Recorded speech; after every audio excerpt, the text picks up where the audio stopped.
wale anote alfati yani abakao ala dana o hebo ya dio anita e to fama ko like pui de ko himbe yida badda misun dum taw wego lidi o men anote wa anni paito wale ki tanto di hokka jodi ko ya hawini wadi sebi awadi mijo kapo bene niddo to bere lo bere ya ki gadar to anni bo hakilo yi ngodo niddo ko bay wudi han tawo dai hakilo ngodo tay to ba ko tawi ai waru hawino ko kata ma jawdi kambe yi hakilo bi go ngan hani bi ni wadama ko ni woda anote kambe geti wale drobe kaito lady nyami wale drobe kaito lady Nigeria wale no le to miti do ebie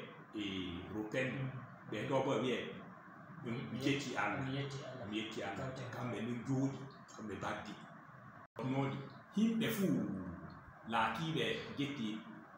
government to be ka wiki fu be bia ka be na ngwada hakunte drobe elemobe himbe wai kia ani fa ka ju faande ha ko ne watete ko we ka be wiki ba fa ka ju mi jo maju e ba kan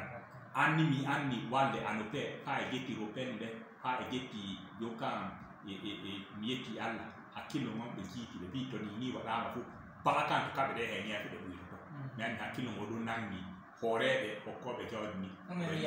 e han so dai ga an ta nya bi nyofu nyau do mbatte ko nyali o ke ba anna faande ha ko ne ngata ta bi anu do kan dro be hanu anu be nyo nya wa nu bi be pakki be bata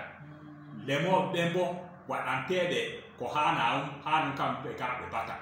dunkan do be faito annene inde ko tabe golle e dana drande dana dengene hanu kam be ka